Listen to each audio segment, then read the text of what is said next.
Hello, so today we're going to do the sum from n equals 0 up to infinity of the natural log of 2 to the power of n divided by e to the power of n. So this looked pretty complicated at first, but we can immediately make this a little bit simpler. So we're going to get the sum from n equals 0 up to infinity, and then we're going to use some log rules to simplify this immediately.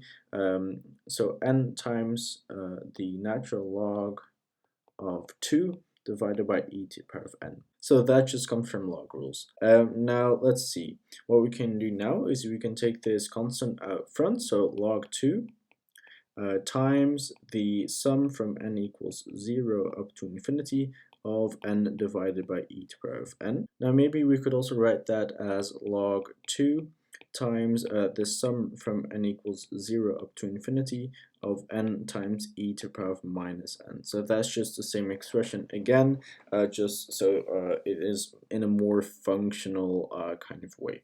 So what are we going to do now? We're going to actually let this expression go. We're going to start from another point. Mainly the point of the Taylor series for 1 over 1 minus x, and that is equal to the sum from n equals 0 up to infinity of x to the power of n. Now this series only converges for x smaller than 1, or the absolute value of x smaller than 1. We can get this result with the general form of a Taylor series, or it's also a geometric series. So that is pretty well known. Now the next thing we're going to do with this is we're going to make this a function. So f of x is equal to 1 over 1 minus x, and also that sum.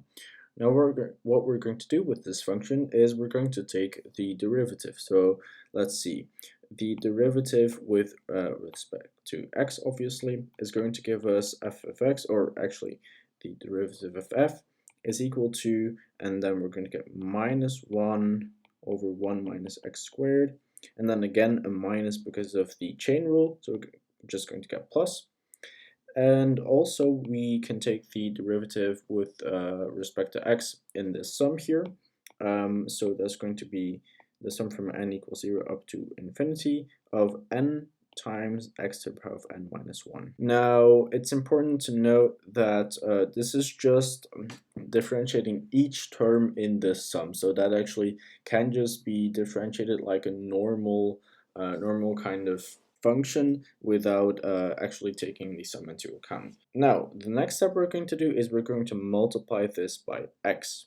So that means that x divided by 1 minus x squared is equal to the sum from n equals 0 of n times x to the power of n minus 1 times x, or in other words, because this is the first power, we can add these two exponents together, which is going to give us the sum from n equals 0 up to infinity of n times x to the power of n. Now we could make this another function, so let's see. What if we rewrite this as g of x? So g of x is equal to x divided by 1 minus x squared is equal to the series from n equals 0 up to infinity of n times x to the power of n. So that's just what we just concluded. Now we can evaluate this function at any x we want. So for example, g of 1 over e, or g of e to the power of minus 1. So that's just the same input we're giving there, but in some cases it'll be easier to express it like that. And now also notice that this g, or this value, is smaller than 1, so that is important for the convergence of our series here.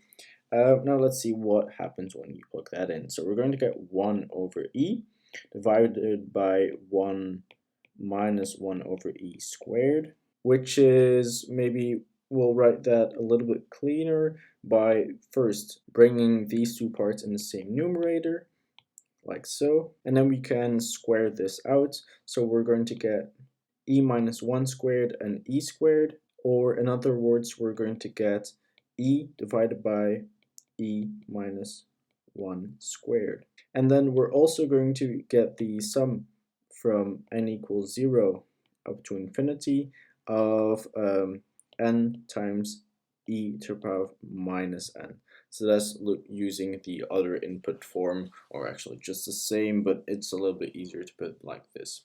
Now that actually means that if we bring this result up to the top, that we can now say that this equals, so we need to multiply by the log of 2, that this equals log of 2 times e divided by e minus 1 squared. So that is our final answer. Thank you so much for watching. I think this trick using Taylor series is pretty common. It's a good one to learn to recognize and practice. So definitely a nice sum here. Till next time, if you've got any tips for me, definitely let me know. And bye for now.